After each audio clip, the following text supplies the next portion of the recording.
From Hollywood, it's time now for... Johnny Dollar. Andrew Cord. Johnny, how'd you like to go to San Francisco? What's up, Andy? Well, we've written a lot of insurance for an independent contractor out there, a man named Arnold Bennett. Uh-huh. Last night, his latest project went up in smoke. An office building he completed a month ago. How much is the policy worth? There were 5 companies involved. They took it on at $100,000 apiece and turned it over to us. $500,000? Yep. I talked with the arson inspector for National Fire Underwriters in San Francisco. He said the fire looked phony. I'll pack my things.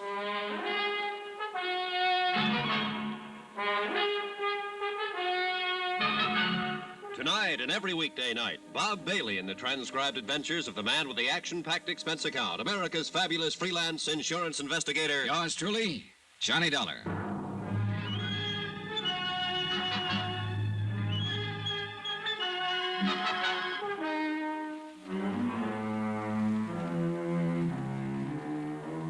Expense account submitted by Special Investigator Johnny Dollar to the 4-State Fire Insurance Corporation, 4065 Spear Boulevard, Hartford, Connecticut. The following is an accounting of expenditures during my investigation of the Bennett matter. Expense account item 1, $15, flowers for my girl. I wasn't able to keep our date. Instead, I met 4-State Fire Investigator Andrew Cord at his office, and we made immediate arrangements to fly to California. Item 2, $25.06, 1 raincoat. Item 3, $144.15. Air transportation, Hartford, New York, San Francisco.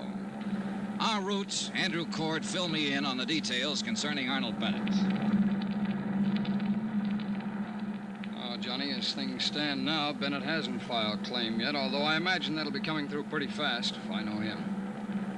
I met him once when he was in New York getting money to finance one of his big subdivisions. Yeah, seems I've heard of him. Oh, he's made time and life a couple of times each. Oh, yeah. When I met him, I said to myself, Andy, look well on this man. He may be the last of his kind. Oh, how's that? Well, Arnold Bennett must be past 60 now. He's been everything in his lifetime. Sailor, soldier, lawyer, financier, bootlegger, gun runner, Lord knows what all. Talked fast, worked hard, and what he couldn't get one way, he got another. All in all, he's done pretty well. It shows all over him. I didn't like him, Johnny. Well, go on. Well, maybe I was just jealous of his aggressiveness, or maybe it's that I've just heard stories of how he ran roughshod over big and little. About this new building of Bennett's that burned down. Yeah. Well, the man in San Francisco is pretty sure the fire was of incendiary origin. Well, can he prove it? Well, that'll be up to him, and you, and me. 4-State and National Fire Underwriters are going to handle the investigation. Federal, Great Atlantic, and Tri-State Underwriters aren't going to send any men at all. They figure it's best not to clutter things up. Yeah, but proving the fire was incendiary may not be too easy, Andy. Well, we'll see when we get there. There's a standoff motive in the whole thing. We can start with that. What's that? Bennett's in financial trouble, big trouble. Taxes, so on. The fire was an out. I see. Well, who's the arson man in San Francisco? Billy Underwood? Oh, good. Bill Underwood's one of the best arson men in the business. Well, it's going to take all of us to get Bennett, Johnny. We'll split it 3 ways.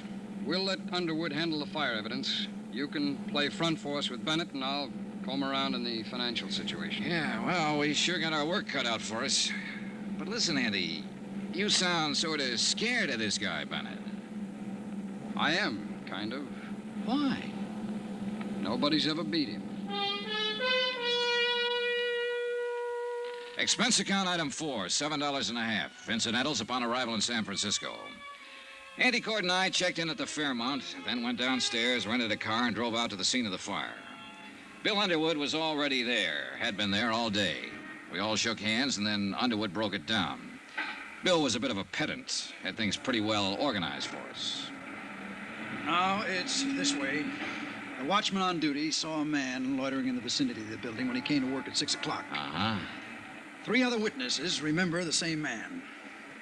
A druggist, a filling station attendant on his way home from work, and a newsboy.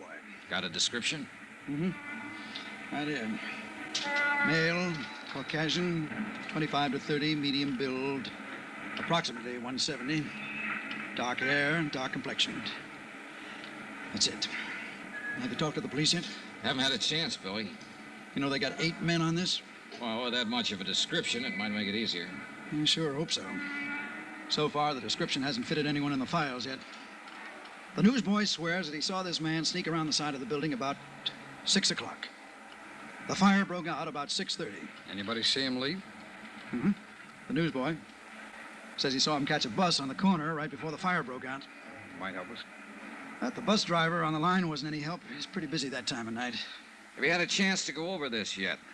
Well, we started. I'm working with a fire inspector on it. And as soon as we come across anything, I'll let you know. We can't overlook any possibility on this, Billy. Any. Yeah. I know about Bennett. He's been out here asking me who I am, what I'm doing. He doesn't like it. Oh, he doesn't? Yeah. He learned to swear somewhere along the line. Oh, has he filed claim yet? No, we haven't heard. But it's a professional firing job, I'm sure of it. You're sure? Well, I haven't got what I need in the way of concrete evidence yet, but I'll find it. Somewhere in these ashes. The place burned too well and too fast to be anything but professional. It was drafted. The fire got hot and going before anybody even spotted it. Well, this is a little out of my league, Billy. Tell me more, will you? Well, you see, an amateur will mess it up generally. It'll smoke a lot and somebody will spot it. Now, a bug, a nut, he'll do as good a job as a professional. Oh? But he'll stick around and watch it burn. Stand a good chance of getting caught. He might even call up somebody and tell him how happy he is. But this bird, the one the newsboy saw getting out of here fast, well, he sounds like he knows his business. Mm-hmm. It's business with him. Then it'll be my job to connect him and Bennett somehow. And that's the tough part. Yeah. All I got to do is play around in the ashes. Oh, Johnny. Yeah? Watch your step with Bennett. Sure. He doesn't care about anybody.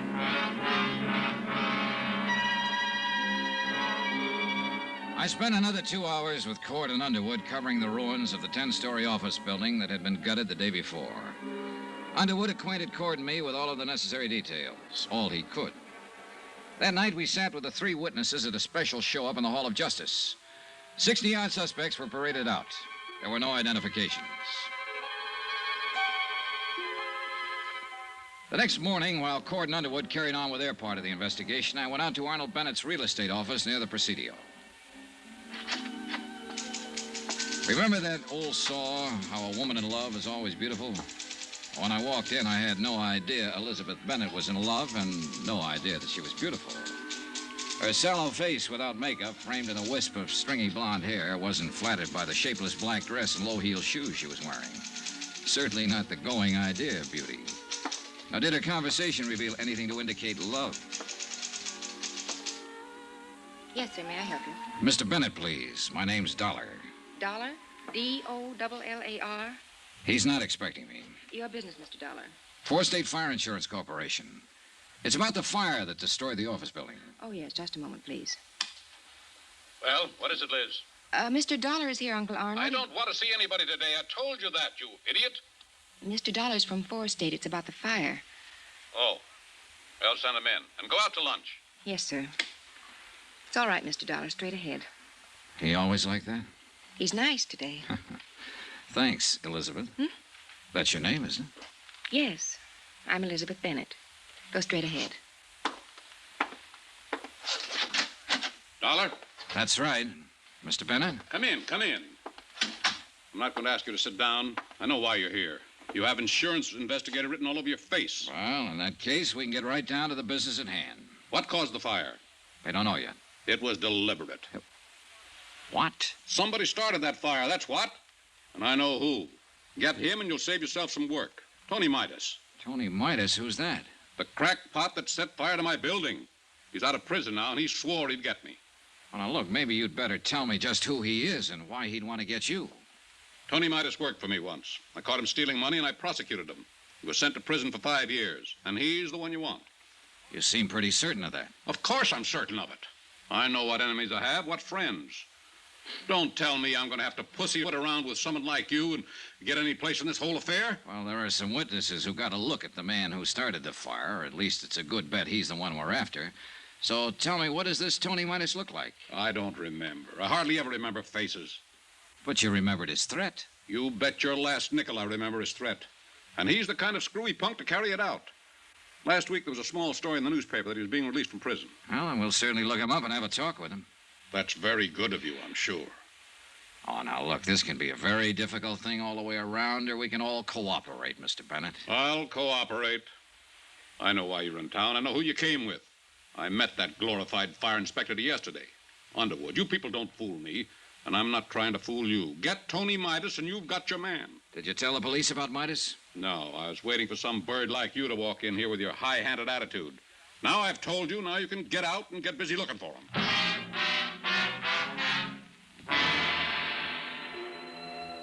Arnold Bennett lived up to all of his advance notices, and then some. I'm paid very well to stand and take what I have to find out what I want to find out. Sometimes it's not enough money. A review of the trial and proceedings in which Tony Midas had been convicted of grand theft, his threats at the time of his trial substantiated Bennett's information. That didn't surprise me. What did surprise me was that one of the three witnesses identified Tony Midas's mug picture as the man seen in the vicinity of the building the night of the fire. An APB went out for Midas. The San Francisco police began to turn the town upside down looking for him. By 5 o'clock in the afternoon, the other two witnesses had made up their minds that he was the man they had seen after all. The case against Midas became stronger. It was imperative that he be located.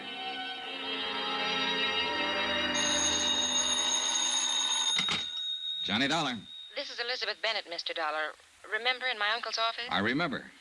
Mr. Dollar, you're looking for Tony Midas, aren't you? You don't have to answer. I know you are. I think I can help you find him, but he's not the one you're looking for. Look, if you turn him in... Let me finish, and then we'll talk about him. I live at 1038 Murata Drive. I'll be home in an hour. We can talk there. 2 minutes later, when I was putting on my coat, I received another phone call. This one from Bennett's lawyer. He advised me that Arnold Bennett had filed claim and would bring suit if his claim was not honored in the prescribed length of time. I thanked him for the information and went downstairs, began to look around for a cab. A police car careened into the driveway, and a familiar hat on top of a familiar head leaned out. Hey, Johnny! Go! Yeah, Andy Cord. How's the left, kiddo? Hop in. Okay. It's Inspector Truck and Inspector Kane. Hi, what's up? Somebody shot Arnold Bennett 10 minutes ago.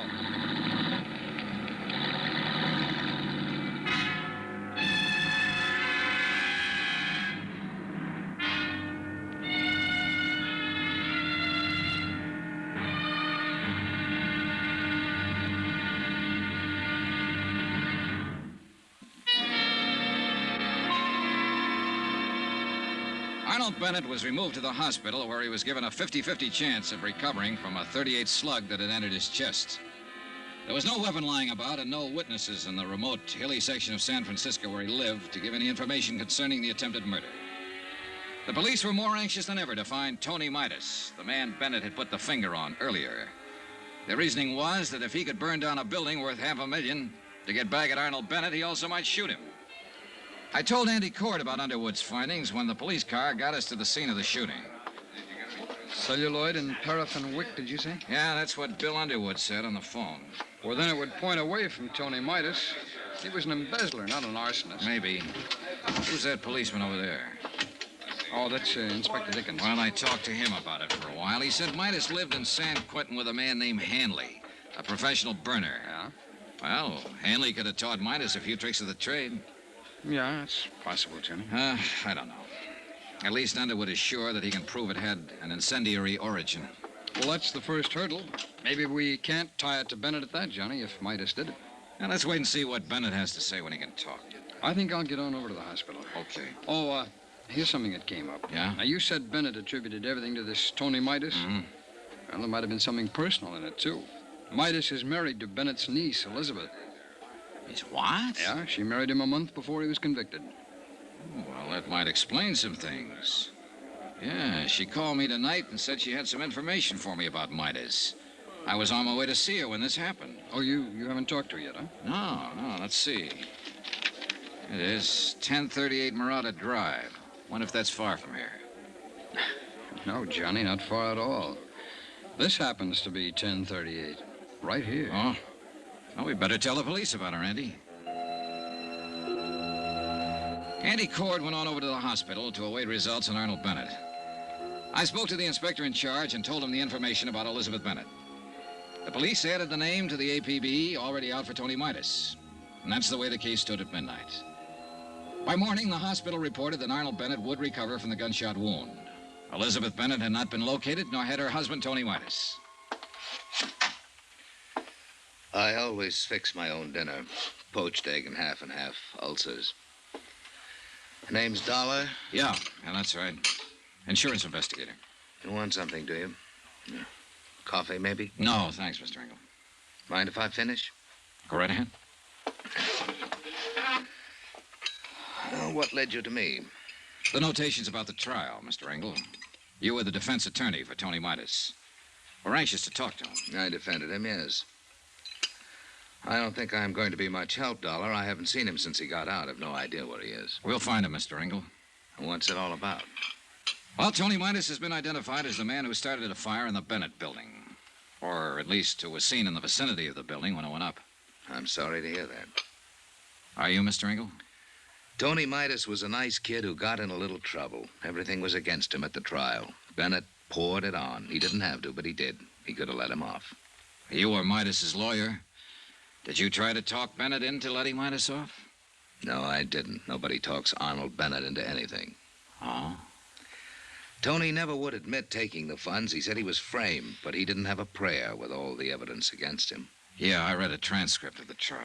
Then you know Tony Midas pleaded not guilty in the face of everything, and he went up. I wanted him to make a guilty plea and rest on the mercy of the court. It was his first offense. Well, he's out now, and it looks like he's trying to get even with Bennett for prosecuting him. All for a lousy 10 grand. Yeah. Did he ever get in touch with you? I told you no. No phone call? No. Do you have any idea where he'd be in town, Mr. Engel? No, I don't. Okay. Then I guess I leave you to your eggs. Dollar. Yeah. If you find Tony Midas, I'd like to know about it. Why, Mr. Engel? Oh, just curious. I'd like to see him. I'd like to see what 5 years in prison does to a kid like that. Mr. Engel, Arnold Bennett was shot in his home last night. No. That's all you have to say? What else is there to say? Well, you could have asked, is he alive or is he dead, for one thing? Suppose I don't care. Okay, he's still alive. They think he'll pull through. Who do you think shot him, Mr. Engel? I don't know. They're looking for Tony Midas for that, too. Oh? Did you know Bennett's niece? Elizabeth? Yes, I met her. Well, they're looking for her, too. She's married to Tony Midas. Yes, I knew about that. Sit down, Mr. Engel. What is this going to be, an inquisition? That egg and that half and half doesn't interest you, no matter how much you look at it. Well, you ought to leave me alone and go find your firebug. Come on, let's have the story. I don't know any story to tell you. Was it spite that sent Tony Midas to prison because of him and Elizabeth Bennett? No, they proved him a thief. I'll throw one more thing at you, Engel. Bennett wasn't always too good about paying his taxes. Now, look here, Our accounting man has him pegged him for exactly what he is, an opportunist, a dodger. A man out to get what he can for as little as he can, no matter what. Yeah, we cover everything in a case like this. You'll never get Arnold Bennett. He's too good for you, Dollar. Too good for your insurance company, your fire investigators, everybody. No man stronger ever lived. We've already got evidence that proves the building was fired. I'm here to get all the story, and I think you're the man who can tell it. Why me? Because you work for him. I never worked for him, never. All right, we'll let that go for now. But you can tell me this. Was Tony Midas the kind of man who'd start that fire? You can tell me if he really was an embezzler. You can tell me if he tried to kill Arnold Bennett. I can't tell you anything for a fact, Dollar. All I have is my own personal opinion. Well, that's what I want. I want that. I'd like your opinion. Now, there's something about Bennett's niece being married to Midas, isn't there? A wife can't testify against her husband. Everyone else in Bennett's office testified against Midas. She didn't. I see. Now the opinion. Oh, come on, Engel, come on. You're right, Dollar. I have got ideas. All of them make me sick inside. Tony Midas stood there and told me he was innocent. He said it 1,000,000 times if he said it once. He said he thought Bennett was framing him. To cover up for income tax shortages? It's just surmise, but it fits. Midas was a green kid hired into the company by Bennett. He might have been hired to be framed on a phony embezzling charge that'd give Bennett a good excuse on his taxes for a while. I've been fooled a lot of times. Did Tony Midas fool you? I don't know. I wish I could have gotten him off. I tried, Dollar. Believe me, I tried to get him off. You come here to me and say he's out of prison now and getting even. He's burnt down a building and tried to murder Arnold Bennett. Tony was a nice boy, Dollar. But now his whole life's gone, and for what? I hope you don't find him or her. I hope they go far away and stay away and don't have to talk to anybody ever. They deserve that. I hope nobody ever finds him. But we did find Tony Midas. He was right under our noses all the time. When I got back to the hotel, there was a message for me to get down to the county hospital. Cord was waiting for me there. They took us downstairs, and then we were both standing in a room looking at Tony Midas before they took him across the hall to the morgue. It's a funny thing, Johnny. There's been an alarm out on this guy for 36 hours. Everybody's been looking everywhere for him, and he turns up right here. Only he's dead. Yeah. What killed him? TB. He had it awful bad up in San Quentin. It's in the sick ward his last 2 years. When his time was up last week, he made them release him. But he wound up here and died in this hospital. It's rough. He's just a kid. Yeah.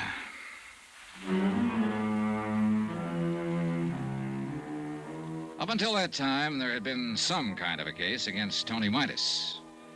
But obviously, since he had been dead almost 2 days, it was impossible to connect him with the attempt on Arnold Bennett's life and the firing of the building. So we were right back where we started from, trying to make a case against Arnold Bennett, who still lay in his hospital room and refused to talk to anybody who came near him. All right, Johnny, now what? Bennett's going to be hard. We'll have to work around him. His niece is the best opening I can think of. But where is she? Police haven't located her yet. No, not a trace. Andy, she had some information for me when she called last night. I still want to get Hi, it if fellas. I... Oh, hello, Bill. We got a break. George Foley's in town. Who's that? Best celluloid and wick man in the country. If you happen to want a building burnt down. One of the policemen at the hospital spotted him in the lobby trying to see Arnold Bennett. Not tired, Johnny. Where is he now? They followed him to an address on Baringo Street. They aren't going to move in until we decide something. 12 minutes later, Andy Cord, Bill Underwood, and I were standing in front of a decrepit-looking boarding house on Baringo Street talking to the 3 policemen from the San Francisco Police Department. Dollar? Underwood? Hi.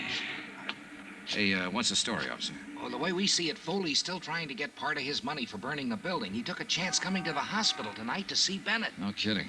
He'll probably make another try. You boys have more at stake here than anybody. If you want to talk to him, try to make a deal with him to turn on Bennett. Now's the time. Now, what do you say, Johnny? Now, wait a minute. We aren't sure of anything about him. Well, he fills the bill, Johnny. Paraffin and wick jobs are few and far between. With nothing more than that, I'd stake my rep on Foley being our boy. For what it's worth, all 3 witnesses now pick his picture instead of Midas. Oh, well, a good defense attorney, get that thrown right out. What do you want to do?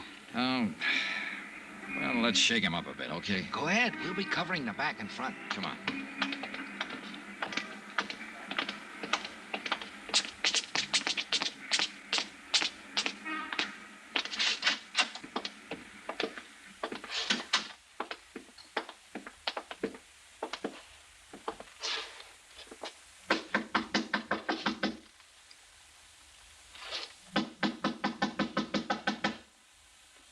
We know he's in there, Johnny. Let's bust it. No, wait.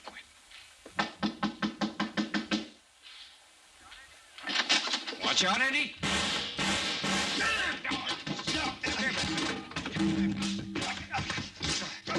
All right. That's enough. You okay, Bill, Andy? Okay. Yeah. All right, tough boy. Get on your feet and let's get out of here.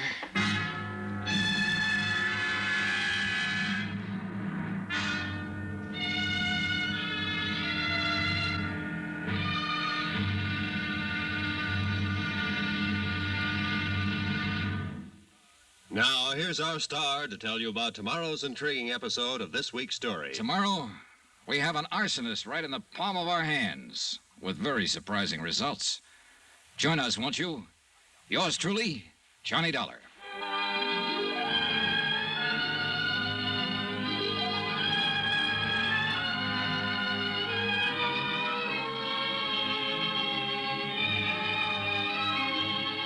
Yours truly, Johnny Dollar, starring Bob Bailey, is transcribed in Hollywood. Written by John Dawson. It is produced and directed by Jack Johnstone. Be sure to join us tomorrow night, same time and station, for the next exciting episode of Yours truly, Johnny Dollar. This is Roy Rowan speaking.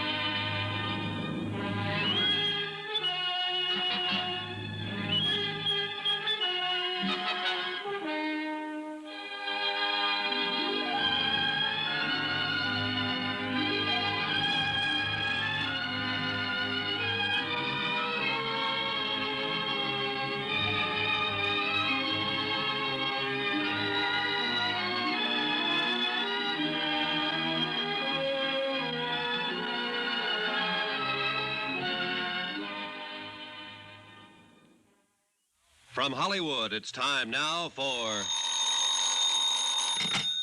Johnny Dollar. Andrew Cord, Johnny. How's it going, Andy? All the police have been talking to that arsonist, George Foley, all night long. He won't admit a thing.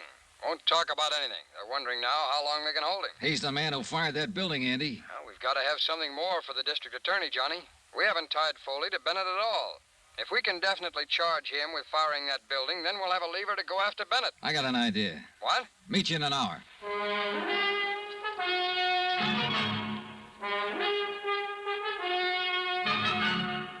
Tonight and every weekday night, Bob Bailey in the transcribed adventures of the man with the action-packed expense account, America's fabulous freelance insurance investigator. Yours truly, Johnny Dollar.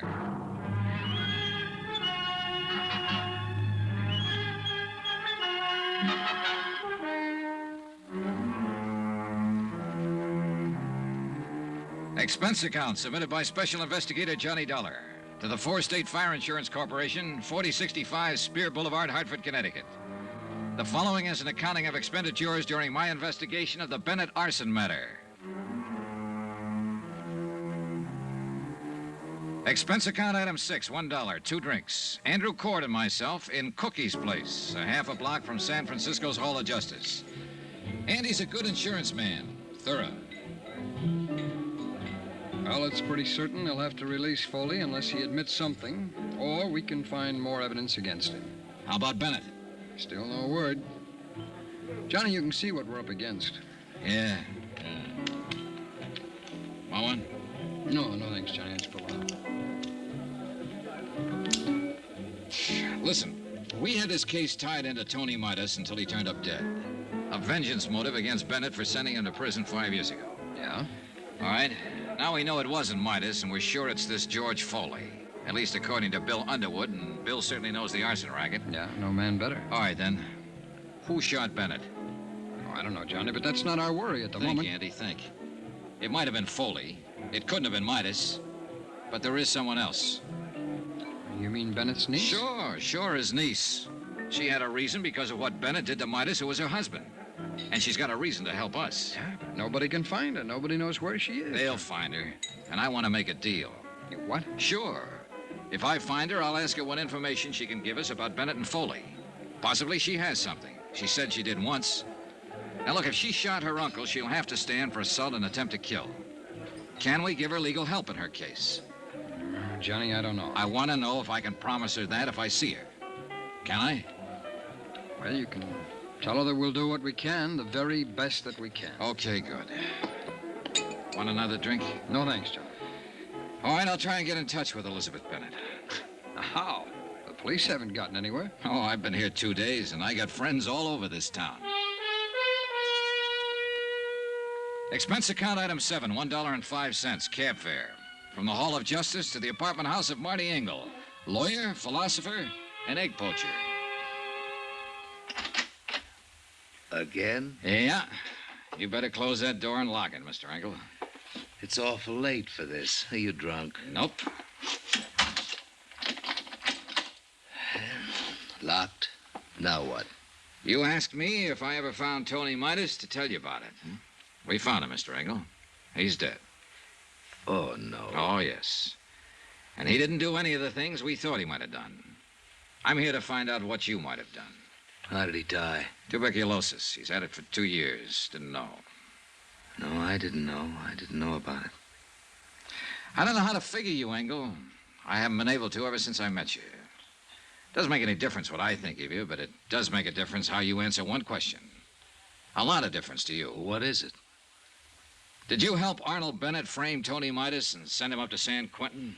You say Tony is dead. Now, what difference? Did you help Bennett frame him? No, I told you I defended Tony Midas in court. I tried my best to get him off. That's the truth. You're sure of that? I'm an honest man, if not a successful one. I told you the truth. All right, then, if that's the truth, you're not in any trouble and you can unlock that door.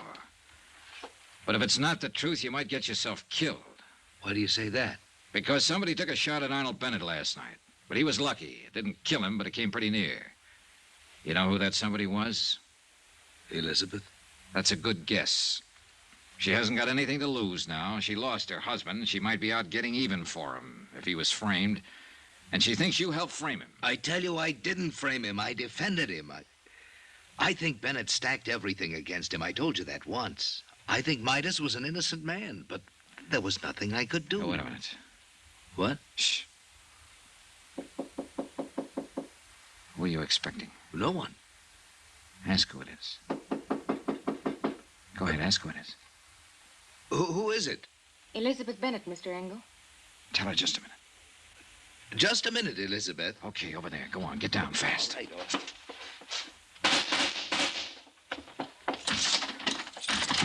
No, you don't! Engel, call the police. Hold it, Elizabeth, hold it up.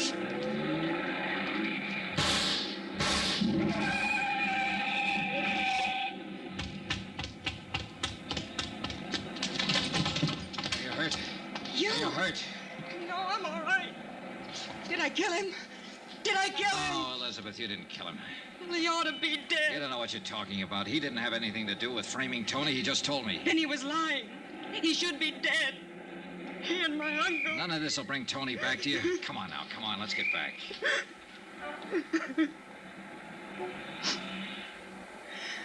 How many tramps have you met in your life, Mr. Dollar? A few. Come on, come on. When you met my Uncle Arnold, you met a real one.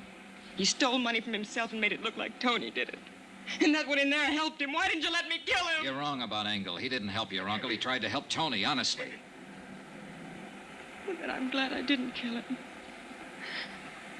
How's my uncle? He's getting better.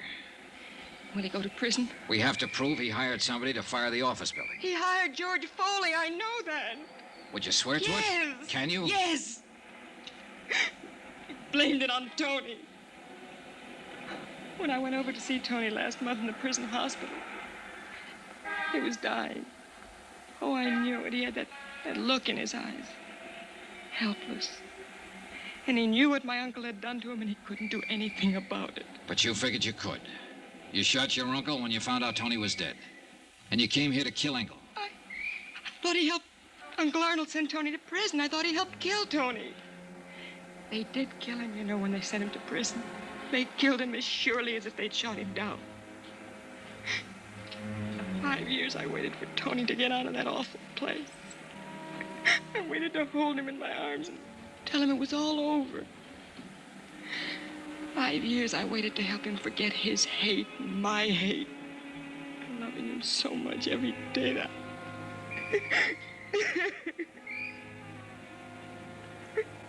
Now he's dead.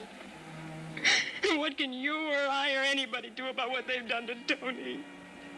Look at me, Mr. Dollar. I'm not what you'd call beautiful. I'm not even pretty. Nobody ever looked at me twice until Tony. He looked at me and he loved me. And now he's dead.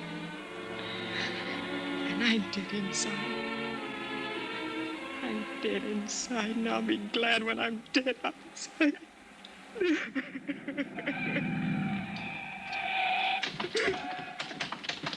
Shooting in this neighborhood? Wait a minute, officer.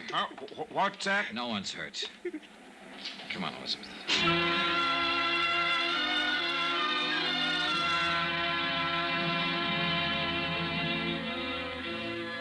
Elizabeth Bennett made a statement down at the Hall of Justice admitting she fired a shot at Arnold Bennett, hoping to kill him. She also admitted the assault on the lawyer, Marty Engel. Charges were immediately filed, and she was held in the women's section of the city jail. In a separate statement, she told how she had seen Arnold Bennett meet George Foley in a downtown bar. Foley still maintained that he had nothing to do with the fire in the Bennett building and denied any connection with Arnold Bennett. I gave Elizabeth Bennett's statement to Andy Cord, and he took it to the assistant district attorney. I was still in the Hall of Justice when Marty Engel came in.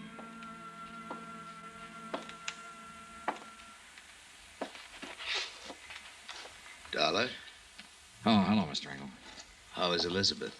They're holding her. I'm not going to press any charges. Well, it's pretty decent of you, Mr. Engel. She's a pretty unhappy girl. I'd like to help her.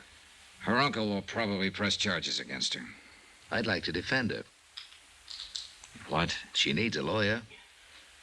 I didn't do very well for her husband. Maybe I can do better for her. I hope so. Funny world, isn't it? Not tonight, it isn't. No, I guess not. Yeah. Well, I'll see you, Mr. Dollar. Right. Johnny? Oh, Andy, hi. Well, kid, you ought to pat yourself on the back. They're going to go ahead against George Foley for the arson job. Enough for them now, huh? That's a pretty good case against him, whether he opens up and talks or not. A statement from him would still be better. Always. But he's been around, Johnny. He hasn't given anybody the time of day yet. Yeah. Oh, about Elizabeth Bennett. I can arrange counsel for her. She's already got a lawyer, Andy. Okay, then we'll pay his fee. He doesn't want any fee. What's the matter, kid? Boy, maybe all this has been a little too much. Hey, what time is it? 10:15. There's a plane out at midnight. If you don't need me anymore, I think I'll be getting back to Hartford. Sure, Johnny. Sure, I'll look after things here.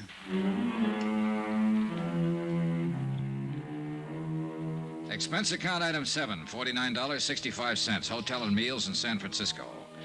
Item 8, same as item 3, transportation back to Hartford. I caught the midnight plane and was in Hartford at 2 o'clock the next afternoon. I went directly to my apartment and went to bed. I was awakened the following morning about 7 o'clock. What the...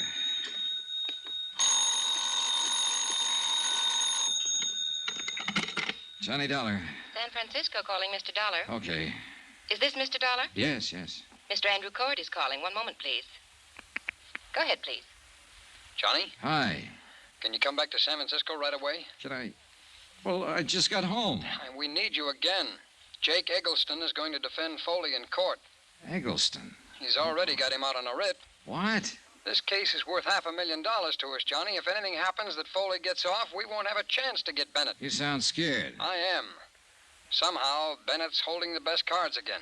We got a good case against Foley. Once that's settled, we can get Bennett. I want to make sure. Okay, I'll get the first plane. Thanks, Johnny. Even as I hung up the phone, I was thinking of Marty Engel's words. You'll never get Arnold Bennett. He's too good for you, Dollar. Too good for your insurance company, your fire investigators, everybody.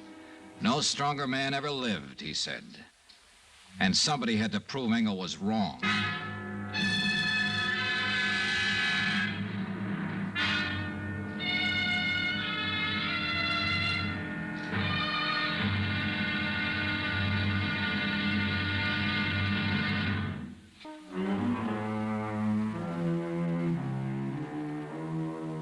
Expense account submitted by Special Investigator Johnny Dollar to the Four State Fire Insurance Corporation, 4065 Spear Boulevard, Hartford, Connecticut.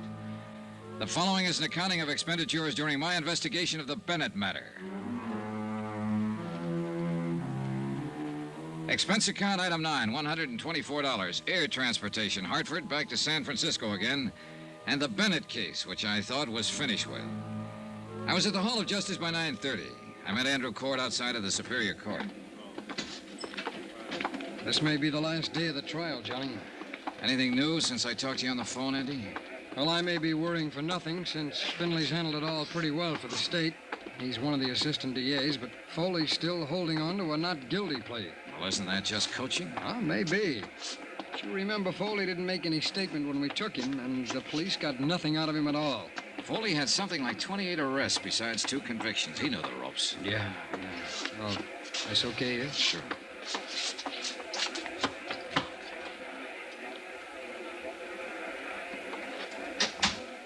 Oh, just in time. Yeah, seems to be the clerk now. Yeah. Court is now in session. His Honor, Judge William J. Bainbridge presiding. Everybody stand.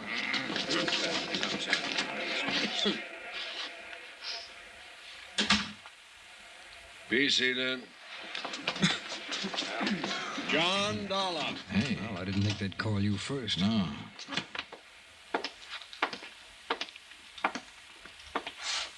Raise your right hand. You solemnly swear the testimony you're about to give is the truth, the whole truth, and nothing but the truth, so help you God? I do. Be seated. As you know, I'm Charles Finley with the District Attorney's Office. State your name, please. Johnny Dollar. State your occupation, please. I'm an insurance investigator. How long have you been engaged in your profession as an insurance investigator? 10 years or more. Now, tell us, please, prior to that, what kind of work did you do? I was in the United States Marine Corps for 4 years. Before that, I was Detective Sergeant 2nd grade with the New York Police Department. Do you have any papers or letters in your possession that verify your professional status, Mr. Dollar? Yes, I do. I have letters of reliability from 13 insurance companies and adjustment bureaus I've been associated with, and my record as police officer. Thank you. Will the court clerk please hand these papers to counsel for the defense so he may examine them? Yes, sir. Thank you. Now, tell us what your connection with this case is, Mr. Dollar. I was employed by the Four-State Fire Insurance Corporation of Hartford, Connecticut, to conduct an investigation in regard to one of their policyholders. Arnold Bennett. Yes, Arnold Bennett. Will you please tell the court what the results of that investigation were? The Bennett building was destroyed by fire. I worked with arson experts from my own organization and with the police here to determine the cause of the fire. Go on, please. At the scene of the fire, our expert, William Underwood, located certain items which we recognized as part of the paraphernalia generally used by professional arsonists. Will you please state what those items were? A scrap of celluloid and a paraffin wick. Anything else? Samples of the ashes, which were later analyzed and proved to be celluloid ashes. I wish to remind the ladies and gentlemen of the jury that the public fire adjuster, the gentleman from the Skyline Laboratories, and the 2 gentlemen from the Fire Inspection Department have previously testified as to the identity and uses of these items. Will you continue, Mr. Dollar? Well, these particular items suggested that the fire was of an incendiary origin. The next problem was to establish the exact method used in starting the fire. Were you able to determine that method? Yes, sir. In order to refresh the minds of the jury, would you mind describing what was established? A heavy woolen wick. This one, Mr. Dollar? That one, or one like it. Exhibit C. Please continue. This wick had been soaked in paraffin and then stuffed into a paper sack that was filled with celluloid. It's a simple method. The wick is lit and takes anywhere from 3 to 10 minutes to burn down to the celluloid. Now, once that happens, the celluloid flares up and fires anything combustible in the vicinity. And that is the method you determined caused the fire in the Bennett building? Yes.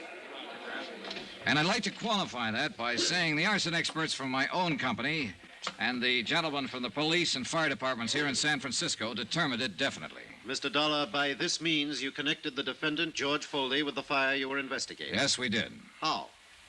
George Foley improvised the method I have just described. Improvised? You mean it is his method? I object, Your Honor. The prosecution is putting words into the mouth of the witness. I'll rephrase for Mr. Eggleston. Is this method identifiable with the defendant? Yes, sir. Will you explain the identification? The police files here show that Foley has been convicted of setting 2 other fires in this state.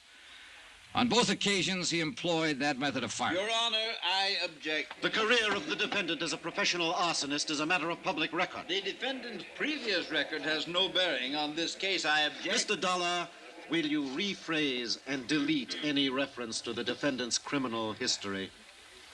The procedure in locating an arsonist is to first establish the method of operation. In this case, where the wick celluloid method was used, The defendant's name came up immediately. The defendant made an attempt to call on Arnold Bennett in the hospital. The defendant was positively identified by 3 witnesses as the man they had seen near the Bennett building prior to the fire. I remind the jury of the testimony of those witnesses. Go on, Mr. Dollar. The police crime laboratory examined all of the clothing Foley was wearing at the time of his arrest and all of the clothing in his room. There was definite evidence that he had been in the Bennett building. Will you tell us what sort of evidence, please?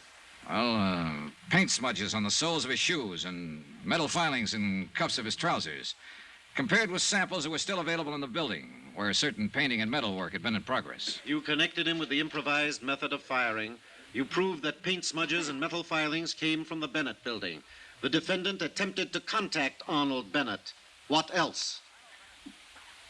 Arnold Bennett's niece, Elizabeth Bennett, informed me that her uncle, Arnold Bennett, hired the defendant to fire the building to collect insurance.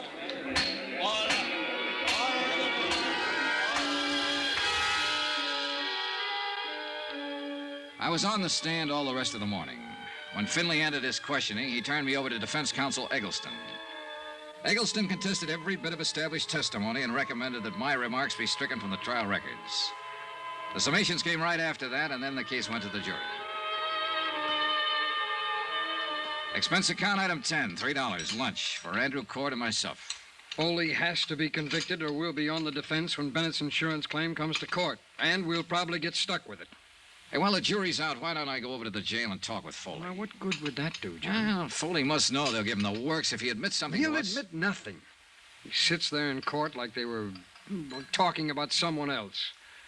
Oh, Johnny, it's too late. Yeah, but if he did, you could go ahead and file criminal charges against Bennett. Beat him to the punch. Well, I'd like that. Oh, we get Foley and we've beaten Bennett, and I like that.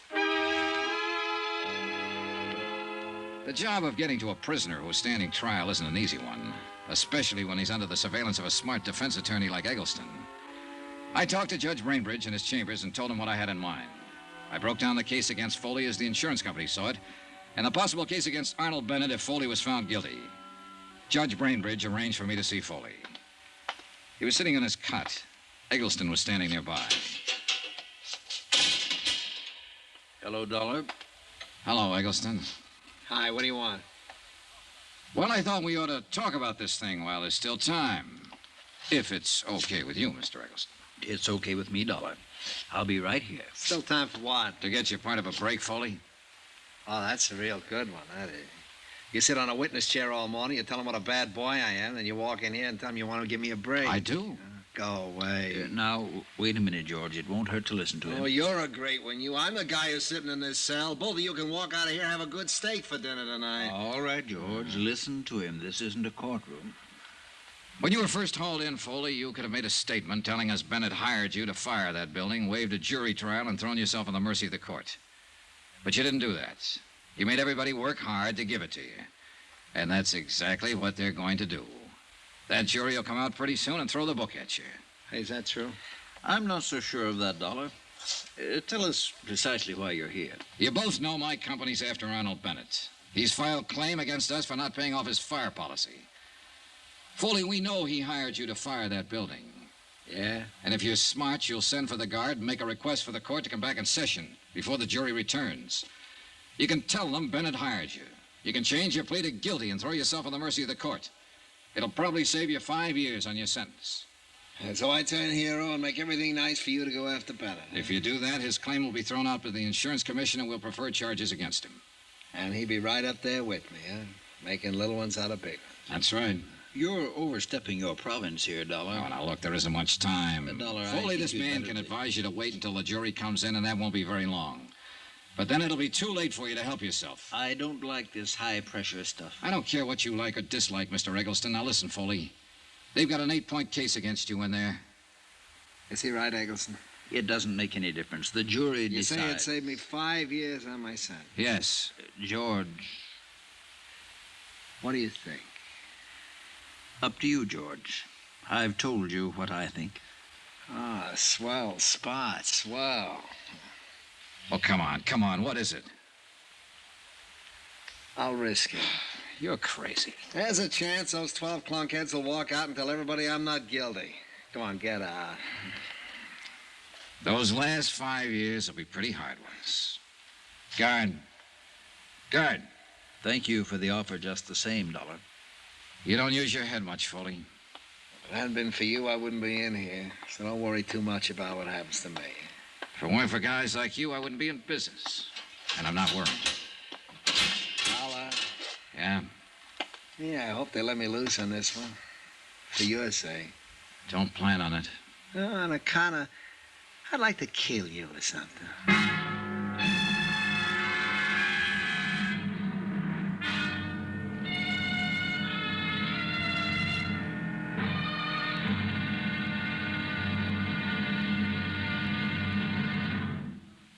Now, here's our star to tell you about the final intriguing episode of this week's story. Tomorrow, a verdict in and out of a courtroom. The wind-up. Join us, won't you? Yours truly, Johnny Dollar.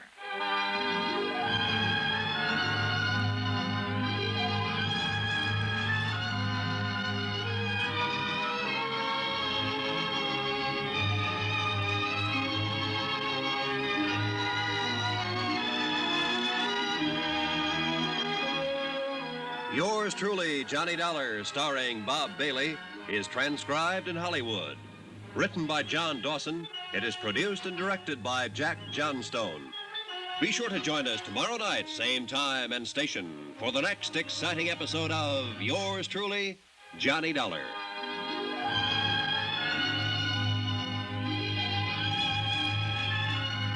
This is Roy Rowan speaking.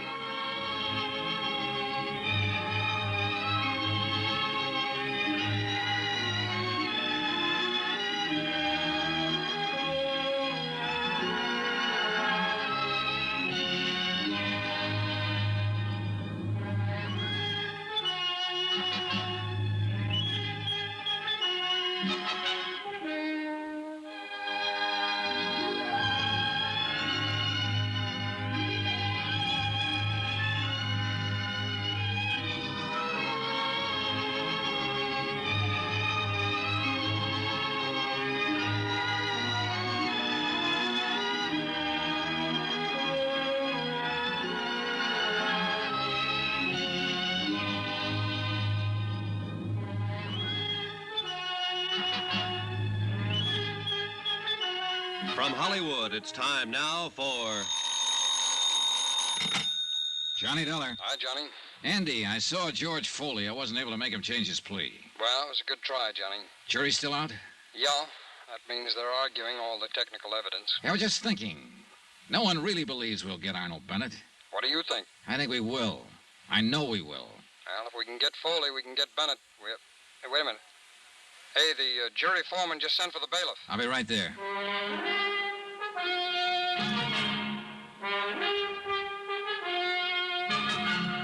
Tonight and every weekday night, Bob Bailey in the transcribed adventures of the man with the action-packed expense account, America's fabulous freelance insurance investigator. Yours truly, Johnny Dollar.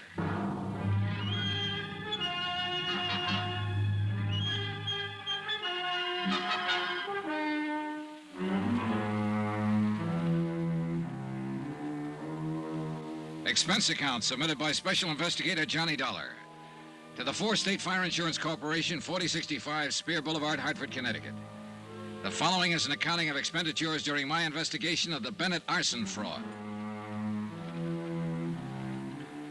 Expense account item 11, 10 cents, one phone call to the hospital. The report on Arnold Bennett substantiated the newspaper story that he was recovering from the gunshot wound inflicted by his niece. Well, one thing, Johnny, he'll be alive for us if we can go after him. Oh, I wish it'd work with Foley. I think I could have made it work if that lawyer Eggleston hadn't been there. Well, it's after 4. You know, that jury doesn't come in with a verdict pretty soon. They'll have to adjourn for the night. Yeah. Want to smoke? Yeah, thanks, Johnny. I would like one. Yeah. Thanks. Hey, they're coming back in. Oh, yeah. Come on. Oh, it's stuffy in this courtroom. Yeah.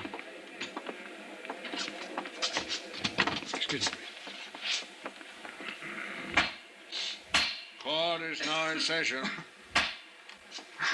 Be seated. Has the jury reached a verdict in the case of the state versus George Foley? We have, sir. Will you please read the verdict in this court? Wait.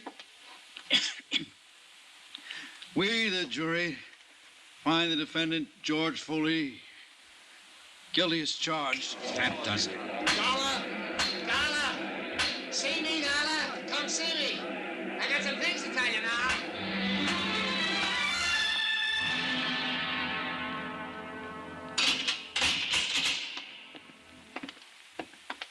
Who's this with you, Dollar?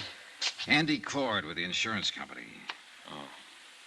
Now, look, I haven't got any deals to offer, Foley. You know that. Yeah, I know. And so I took a chance. It's a lousy 5 more years. What about Arnold Bennett? Hey, you're a little anxious. I want some information first. They only gave us 10 minutes, Foley. Where's Bennett now? He's still in the hospital. He's going to be all right. He's out and I'm in. That's a break. Oh, come on, Foley. Let's have it if you have anything to say. Can you get Bennett? Can you really get him? I'll tell you frankly. We think we can get him with or without your help now. It doesn't make too much difference. Maybe it'll take longer without your help, but we'll get him. The fact that the court is going to convict you for having set fire to Bennett's office building is the lever we've needed.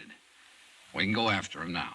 You want to help us, Foley? I don't want to help you or your stinking insurance company, but I hate the idea of Bennett. Mr. Know-and-do-everything, running around eating good food and sleeping in his nice bed while I'm rotting away in prison. Sure, he hired me to fire his building. He paid me $2,500 to put the torch to that lousy building of his. He said he could throw all the blame on a guy named Tony Midas if it ever came up. We want the facts, Foley. How'd he first contact you? Well, I got a friend who knows things, see? And my friend told me to contact him. When? A couple of days before the job. Come on, Foley. Who's your friend? I'm not going to tell you everything. Did you talk to Bennett in person about firing the building? I talked to him on the phone after my friend told me about him. Bennett said he wanted the place to go down because he's having money trouble, taxes and all, and he offered me $1,000 for the job. Now, wait a minute, Foley. You just said you got $2,500. I did. I hung up on him when he offered me $1,000. I called him back later on and told him I wanted $4,000. Well, we argued about it and finally hit on the $2,500. Did you meet him then? Sure. No, I never met him.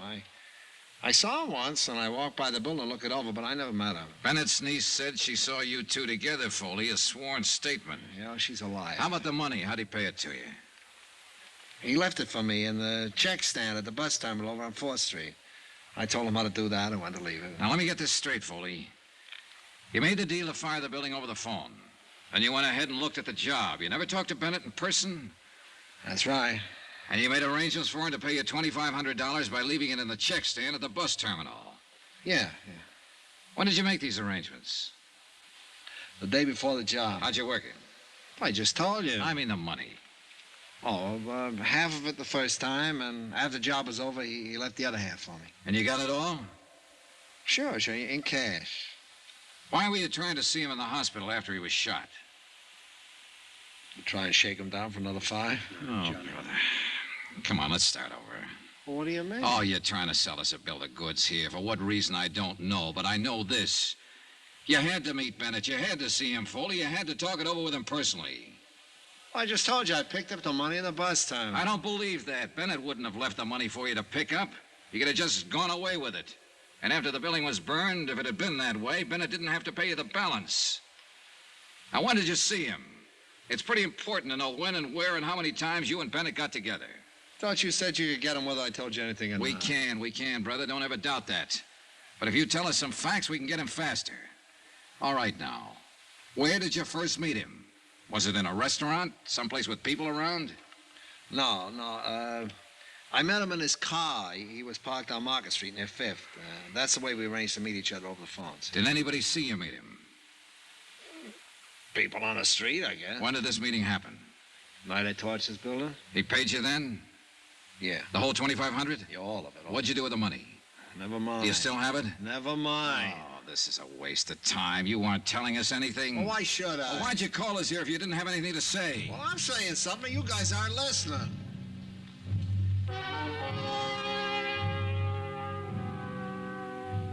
We continued questioning Foley about his association with Arnold Bennett. Each time he explained it, it was a different story.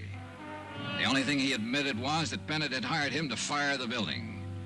As far as the details of it were concerned, they were lost in a jumble of contradictory answers he gave us. Expense account item 12, $5.60 dinner for Andrew Cord and myself. The next morning, we returned to the Hall of Justice to question George Foley once more. All right, Foley. Now, how much did you say Arnold Bennett paid you for the job? $1,000. You told us $2,500 one time. Another time you said $5,000. Now, come on, what was it? $1,000. And when did he pay you? Right after I fired the building. I met him right afterwards down on the street in his car. He asked me if it was all set, and I told him to listen for the sirens. And pretty soon, somebody put in the alarm, and the fire engines come out. He paid me then, all right. The place was three-quarters gone by that time. He knew I did a good job. Where was this you met him now?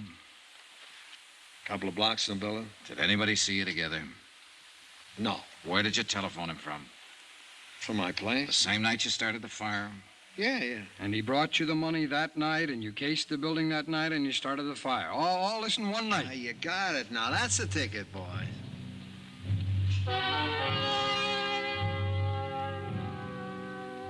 It became increasingly evident that Foley was attempting to convince us that he was mentally deranged.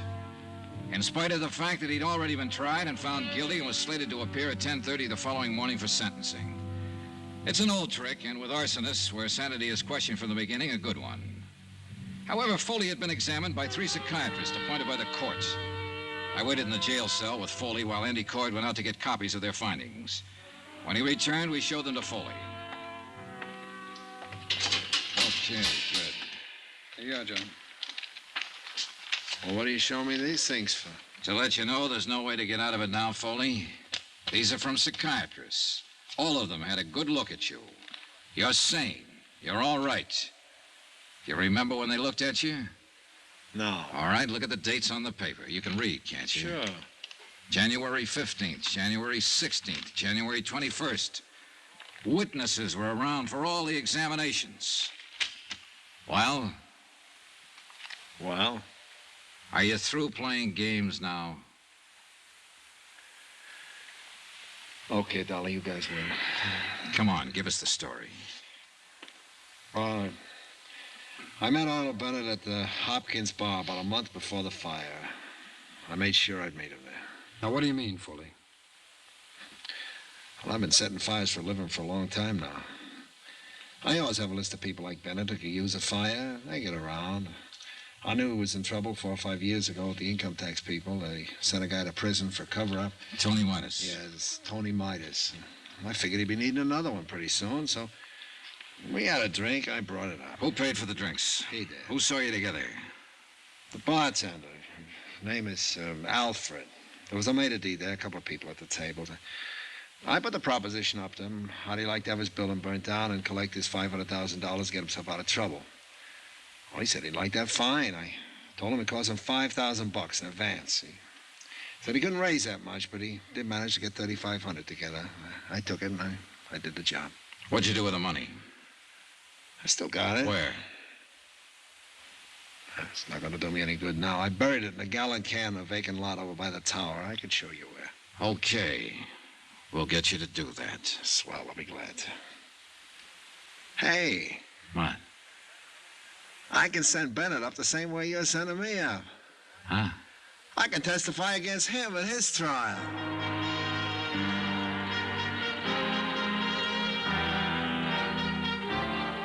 The next morning at 10:30, George Foley received the maximum sentence. 2 hours later, charges were filed against Arnold Bennett, naming him for conspiracy, arson, attempted defraud, and collusion. A warrant was issued for his immediate arrest, but it was never served. Arnold Bennett died in the hospital that night. In a way, you could still say that no one ever beat him. He beat himself.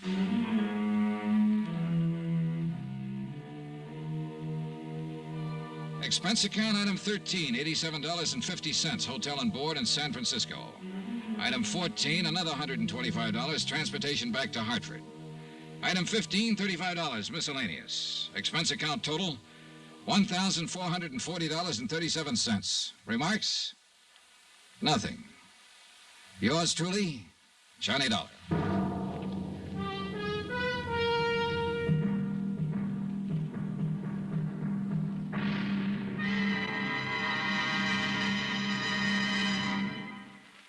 Remember, there'll be another intriguing story for you beginning next Monday night. Next week, the Fathom 5 matter. Death on the high seas. Join us, won't you? Yours truly, Johnny Dollar.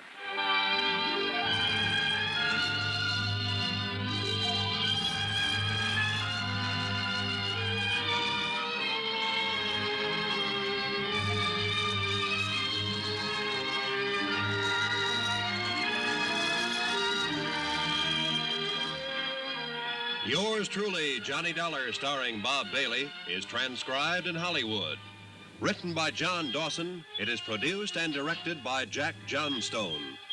Heard in this week's cast were Lillian Baeff, Stacey Harris, Chet Stratton, Will Wright, Marvin Miller, Hans Conried, Edgar Barrier, and Parley Bear. Musical supervision by Amerigo Marino. Be sure to join us on Monday night, same time and station, for another exciting story of yours truly, Johnny Dollar. This is Roy Rowan speaking.